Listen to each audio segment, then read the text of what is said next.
Moneymakers, Happy New Year! I'm Kalila Reynolds and welcome to another year of Taking Stock. I hope you all had a wonderful holiday and you're feeling well rested and ready to get this money. It's our first show of the year and we're not live this week, but still let me know where in the world you're watching from and what your financial goals are for this year. Tonight, we're doing our year in review, looking back at the top business stories of 2024. And the analysts will give you their top picks for 2025. You don't want to miss that. But before we get started, remember to hit that like button and tell a friend that Taking Stock is on. And come on, let's get this money. On this episode of Taking Stock, 2024 was a big year for business. So what are our top business stories from the year? We'll discuss. And what stocks do our analysts have their eye on for 2025? It's your Taking Stock year in review.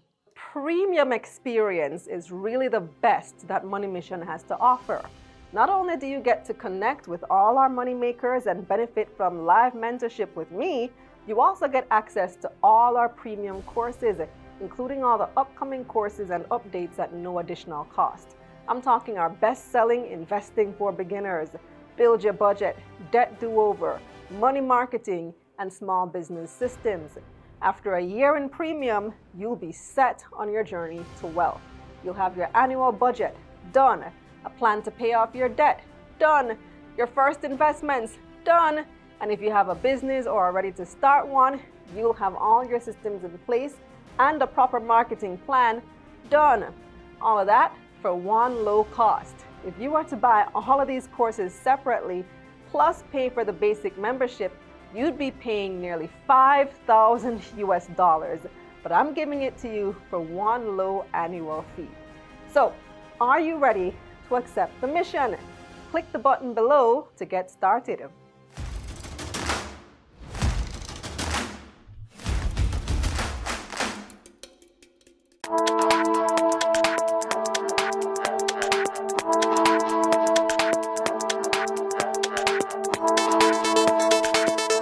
Welcome back. So let's get started with our top business stories of the year.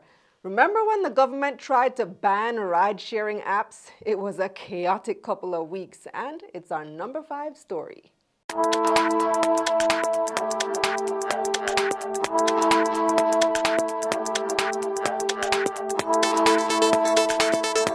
The Jamaican government's attempt to ban ride-sharing apps led to a very chaotic couple of weeks. On June 4, Minister of Science, Energy, Telecommunications and Transport Daryl Vaz announced an immediate one-year ban on popular ride-sharing apps like Uber, InDrive, and local services such as 876 on the go. The decision came after some tragic incidents, including the disappearance and murder of teacher Danielle Anglin. Anglin reportedly went missing after booking a taxi ride through InDrive.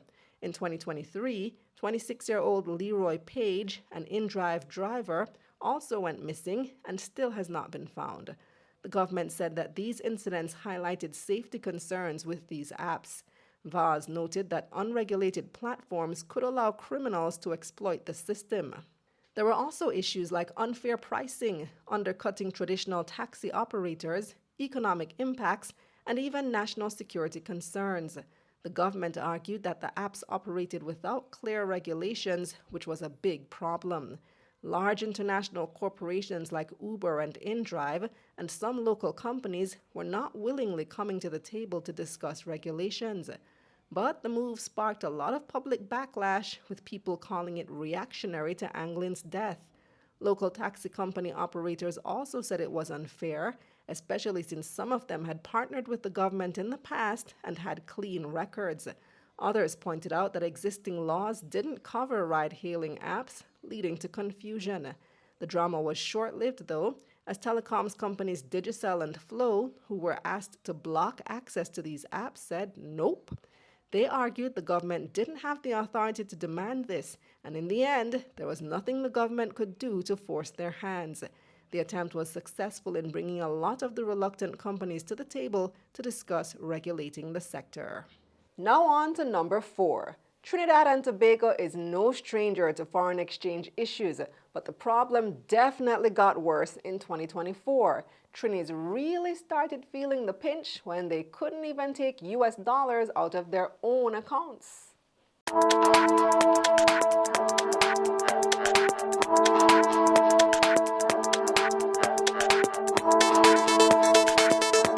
The foreign exchange crisis in Trinidad and Tobago reached a new peak in 2024. Many Trinis took to social media to express their frustration with having very limited access to the US dollar even in their own accounts.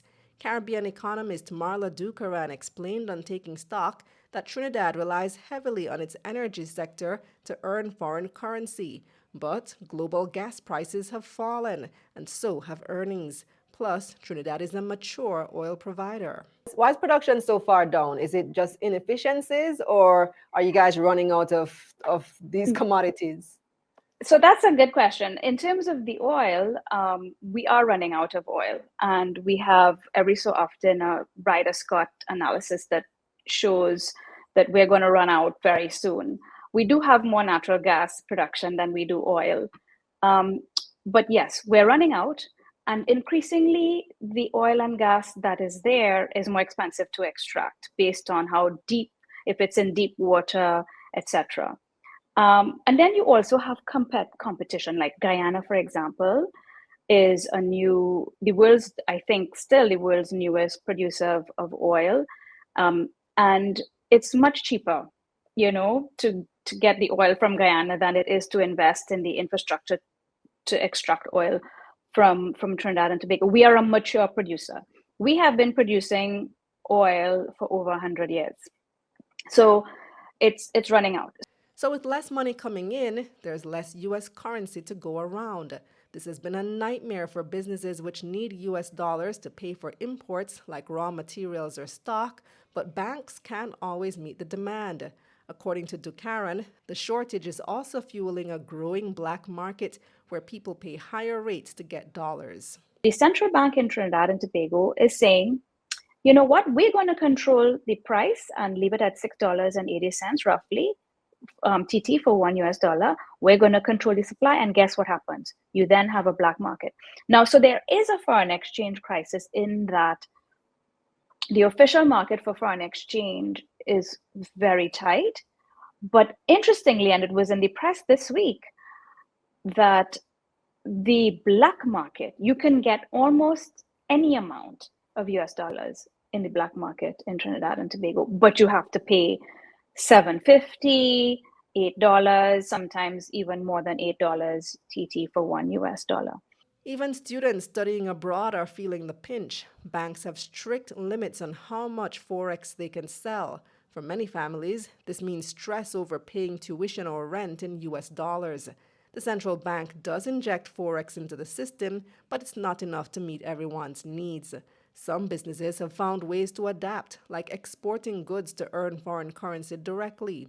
Others are calling for better policies to ensure fair distribution of Forex.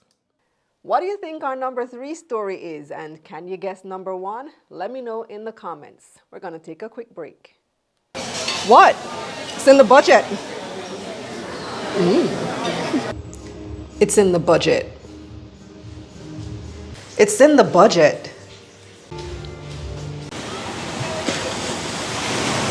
It's in the budget. It's in the budget. Download my free budgeting template at buildyourbudgets.com. Let's get this money. Welcome back. Well, Jamaica's national budget has been steadily getting larger over the past few years. The 2024 budget was the country's largest so far and included some interesting plans. Let's take a look back.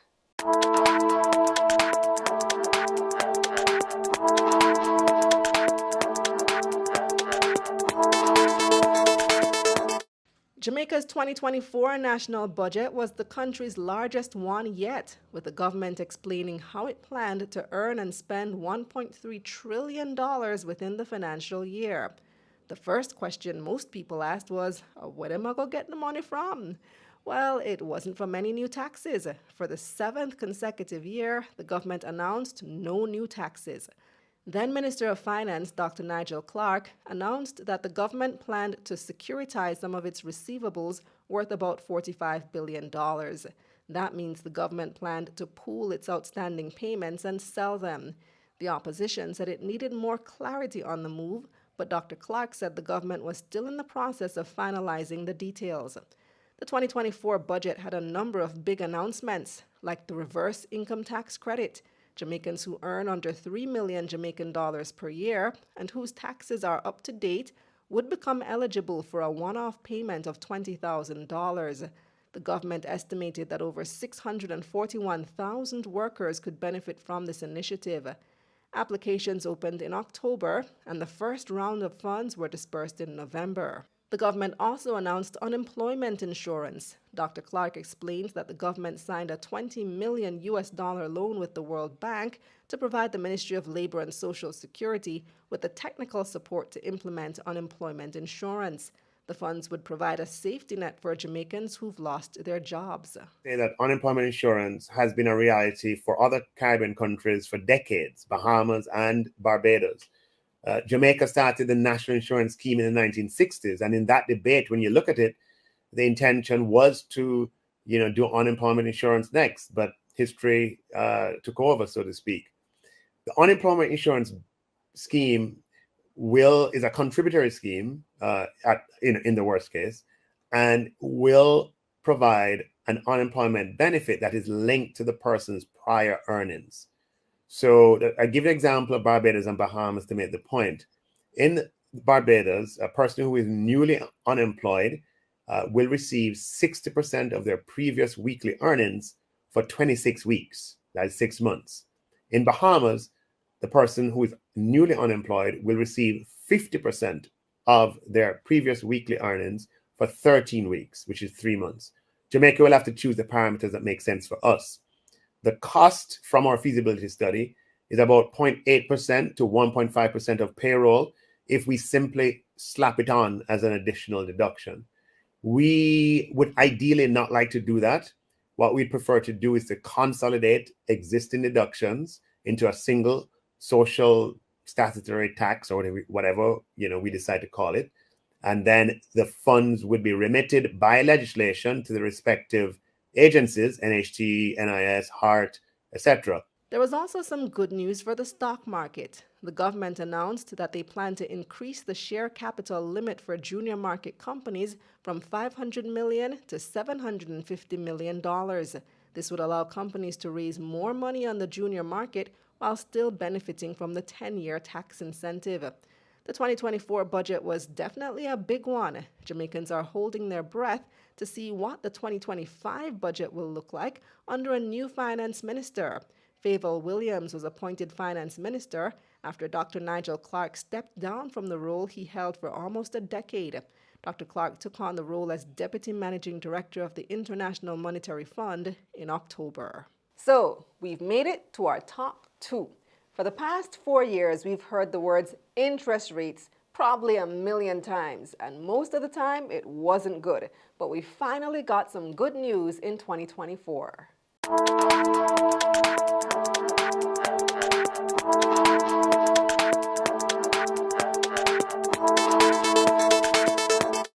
"2024 saw the Bank of Jamaica finally cutting its base policy rate 3 years after the first increase. The central bank began raising interest rates in September 2021 at the height of the pandemic as a way to stay ahead of the spike in inflation.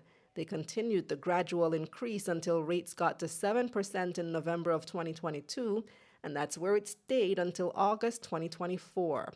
Inflation peaked at almost 12% during the pandemic, which forced the BOJ to stay aggressive and maintain the interest rate. The increased rates had a ripple effect on just about every area of the economy, from increases in mortgage and car loan rates to multiple increases in the price of KFC. But with inflation consistently falling, calls started coming in for the central bank to loosen the reins and ease some of the pressure on businesses and regular people. Despite a temporary increase due to the passage of Hurricane Beryl, Jamaica's point-to-point inflation rate was consistently within the BOJ's target range of 4 to 6% in 2024. This led to the BOJ being cautiously optimistic and reducing rates. As of November 2024, interest rates are down from 7% to 6.25%. The move was welcomed by business leaders across the island who say lower interest rates make borrowing cheaper. This is crucial for small and medium-sized enterprises, which make up a huge part of Jamaica's economy. Ironically, there is still some skepticism that the timing is right. Some leaders are cautiously watching inflation trends. Now, before we get to our top story, we have to give an honorable mention to two major stories in 2024. 2024 saw the re-election of former President Donald Trump to office 4 years after he was voted out. According to analysts, one of the main reasons he was re-elected was to fix the U.S. economy. Many voters see Trump as a businessman who can stimulate growth, and he promised to bring jobs back to the U.S. and improve trade deals. Within days of his victory, Bitcoin broke the $80,000 US mark and continued to climb. It eventually broke the $100,000 mark in December. Experts say the rally was fueled by optimism surrounding Trump's pro-crypto stance and his proposed policies. One of Trump's cornerstone promises was to create a strategic Bitcoin reserve, which some analysts believe could shift the global perception of cryptocurrency as a legitimate financial asset. He also vowed to remove the regulatory hurdles that have plagued the crypto industry, including overhauling the Securities and Exchange Commission's leadership and clarifying regulations for digital assets. Financial markets have responded enthusiastically. Bitcoin ETFs reported over $600 million US in inflows shortly after Trump's election, a sign that institutional investors are taking long positions on cryptocurrency.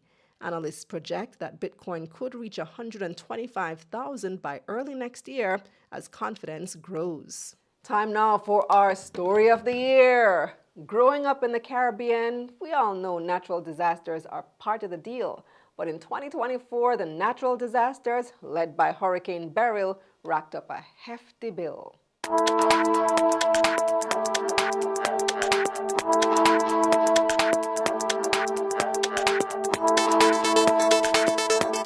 Natural disasters wreaked havoc on Jamaicans in 2024, causing billions in damages. The country experienced multiple earthquakes greater than 5.1 magnitude over the year. The quakes resulted in damage to homes and businesses. Tropical Storm Raphael racked up a $647 million bill after it swept through the island in November. The storm, which would later become a Category 3 hurricane when it devastated Cuba, dumped liters of rain across the island, blocking roads and downing power lines. But the most devastating natural disaster of 2024 was Hurricane Beryl. Beryl tore through Jamaica on July 3, causing major damage to homes, farms, and roads. The hardest hit were the parishes of Manchester, Clarendon, and St. Elizabeth, Jamaica's breadbasket parish. The Category 4 storm made history by becoming one of the most powerful and earliest hurricanes to hit the island.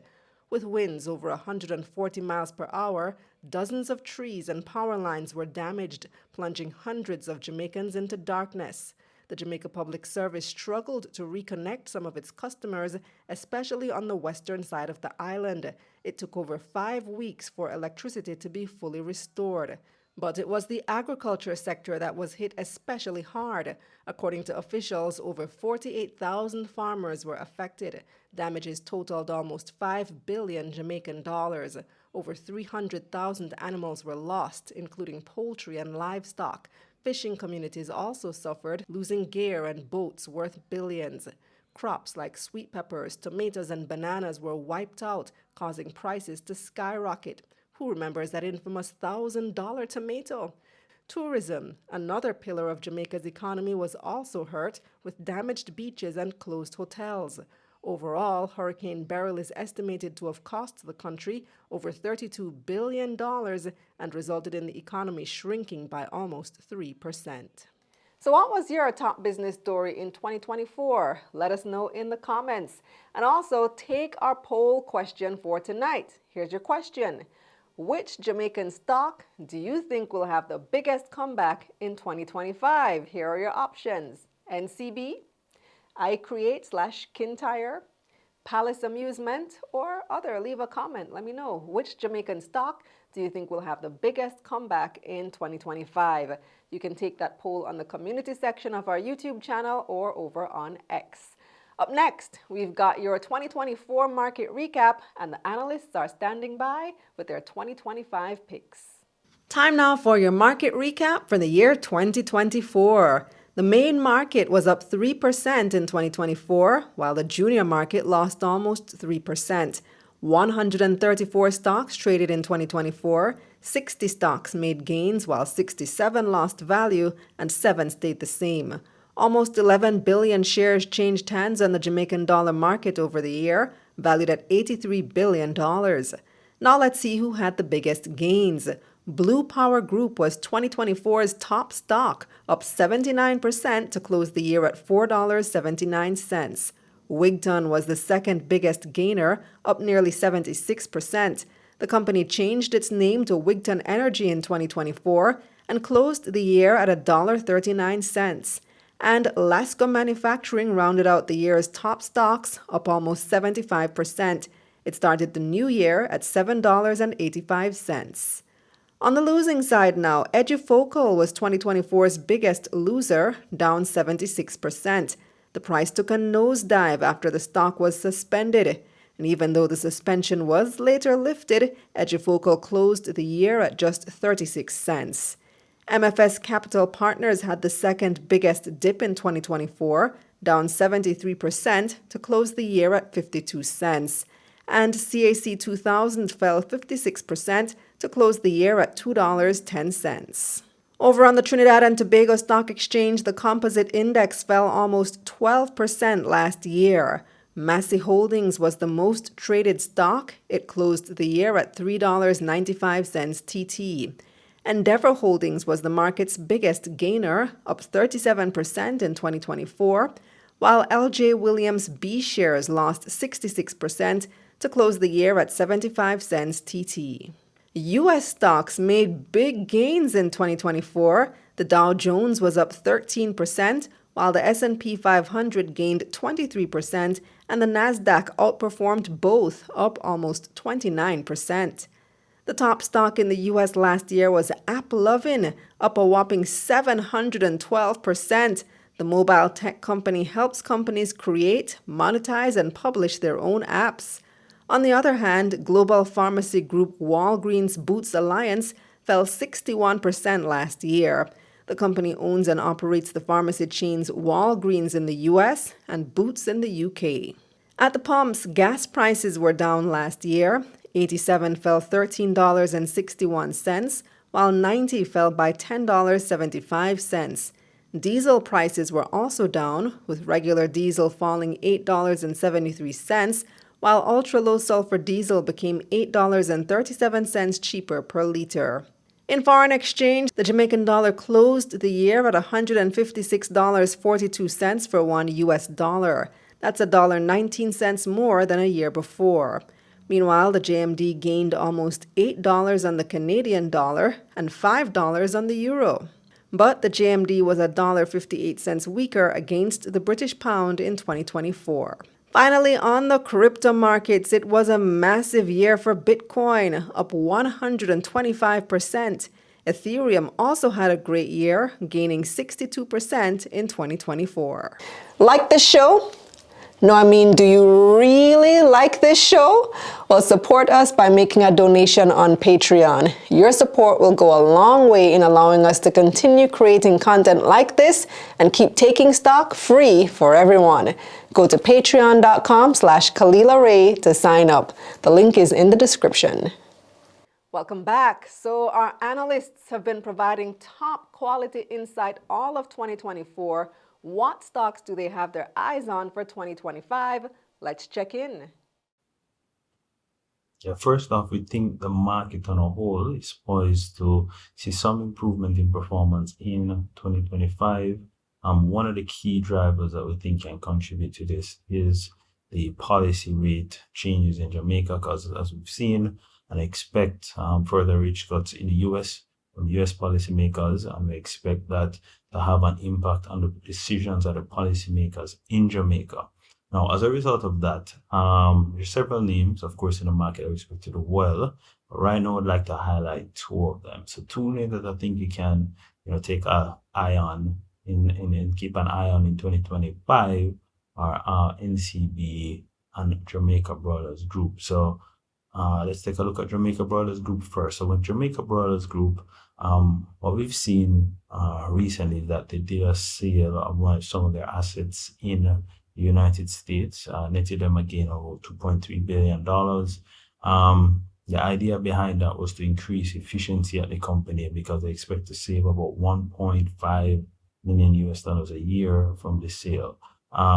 So we expect the company to continue to make moves like these in order to increase the efficiency of the company. That, along with the steady growth in revenue that we've seen in the company over the years, I think that set them up well. Additionally, as I just said earlier, falling rates would bode well for them because it is a company that has a significant amount of debt on its balance sheet. So, lower price on those debts would bode well for them. Now, another one, as I said earlier, is NCB that we think is very positive, very well. Of course, as we know, recently, for several years now, NCB stock has not been doing so well. Several, major changes occurred at the company, and you see some restructuring happening there in terms of leadership and all the direction. We expect a lot of the fruits of these decisions to bear fruit, in 2025 and beyond. We expect increased efficiency at the company, as they've been continuing to try to articulate to investors, to get that cost to income ratio down. Getting that ratio down alone would be, add billions to the bottom line. So that would bode extremely well for them and investors. Also, a falling interest rate environment would also bode well for them, as it would push down the interest expense on the company's income statement, which is a major expense item, for financial institutions. So that would do brilliant for them. You put those two together, you can have a very good 2025 for the company's performance, and then as a result, you could see an uptick there in the stock price. Also, of keynote is the dividends. The dividends are back. It's been consistent for some time now, not quite at the pre-COVID levels, but there is room for improvement there, of course, as we see increasing profitability at the company. So those are some of the takes for 2025. Good evening. My name is Darren McGregor, Head of Investment Research and Portfolio Advisor at Barta Investments Limited. And today I'll be talking about two stocks that you should be watching for 2025, Scotia Group and Jamaica Brothers. Now, both of these stocks exhibit strong fundamentals, attractive valuations, and are strategically positioned for further growth. Now, in looking at a few of the reasons why I think Scotia Group is attractive, they've achieved pretty healthy revenue growth over the last few years and have done so while keeping costs fairly contained. Now, looking at their cost to income ratio, it stands at about 50%, just under 50%, which is among the lowest in the industry, while still managing to achieve pretty healthy revenue growth. Combined with that, they have a pretty strong risk culture, which bears out in their non-performing loans to total loans ratio of 1.6% relative to an industry average of 2.5%. And also, while containing the health of their loan portfolio, they've managed to grow their market share. So their market share in loans is at about 23% now, up from around 21% last year.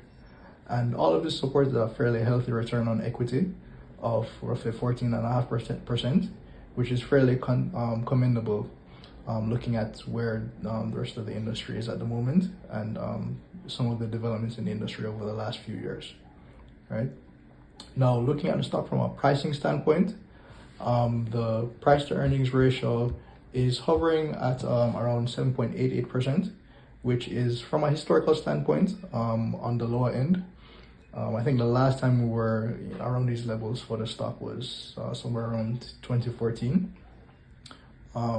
which, when you look at the development of the fundamentals of the company over time, it's much more attractive than it has been in recent years. So that makes Scotia a fairly good buy in my view. Looking at Jamaica Broilers, It's a similar story, but I think there is much more of a growth story behind Jamaica Broilers. The geographic diversification of the company bodes well for them between their Jamaican and US operations. The US operation is a fairly strong growth catalyst for them. It will be a strong growth catalyst for them in the years to come, and it significantly increases their addressable market relative to the confines of the Jamaican market. Now, in looking at how the company has done recently, growth in the last quarter was fairly muted.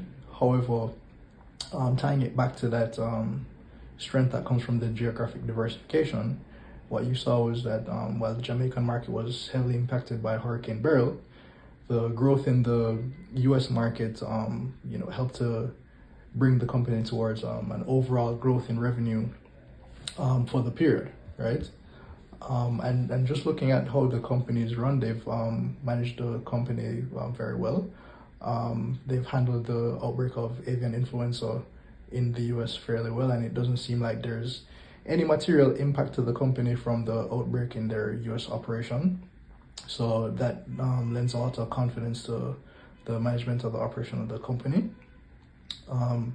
Again, this is a stock that is fairly well priced from a PE standpoint, standing at 6.41%, which again, we haven't really seen this type of pricing in the stock since maybe about 2015, 2014. And again, looking at the growth that the company's achieved in recent years, you're looking at a much more attractive stock than you would have seen in, say, 2020, 2019, 2018, relative to where the company is now, given that they've discontinued the Haiti operation, which has been a fairly significant drag on the company. So the company is very well poised for growth, all while being poised at a fairly attractive valuation. My stock to watch is Microsoft. It's now trading at $436.60, but there is a very high chance of it having a stock split at some point, especially because it is widely followed and the fact that tech is a sector that is driving most of the returns on the market. So Microsoft is not as hardware driven as many other tech companies. It is largely software driven, and because of that, the return on capital is likely to be higher. And because of how widespread Microsoft's reach is, it is very hard to disrupt. It is a part of everyday office infrastructure and technological infrastructure overall. And we know a lot about gaming, we know a lot about the Xbox segment. Even though it doesn't have as much market share as PlayStation, it has a niche following, it has a cult following. And there are many other reasons why there should be significant upside for Microsoft. Next year is likely to see a continuation of the bull market we're seeing right now because of the end of the hiking cycle by the US Federal Reserve. Even though the Fed has been a bit more hawkish, the fact that rate hikes have not been on the table for a little while is a significant catalyst for those returns. And all of these factors come together to make a compelling case for considering Microsoft. Thanks, guys. So, what do you think of their picks? Let me know in the comments. We're going to take our final break and come back with the wrap. New year, new money. If you're finally ready to start investing but still dragging your feet because you don't know how, it's time to make a change for 2025. It's my New Year, New Money $99 sale. Get investing for beginners for $99 all through January. Learn how to analyze and choose stocks, how to spot good investment opportunities, create your personal investment profile, and start investing in Caribbean and US stocks. Go to investingforbeginnersja.com and enter the code NEWMONEY at checkout. Let's get this money.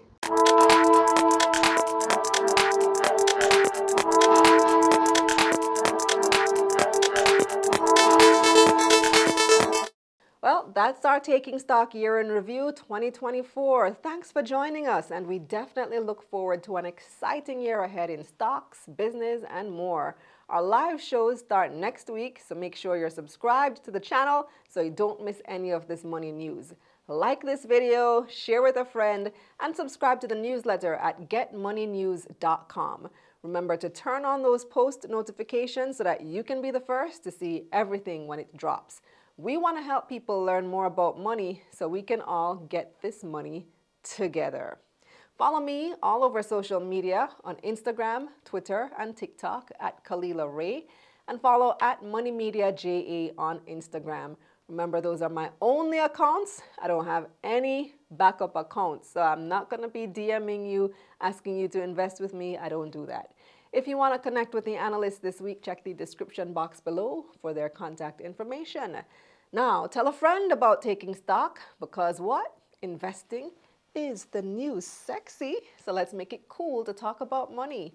I'm Kalila Reynolds. Thanks for watching. See you next week. Let's get this money.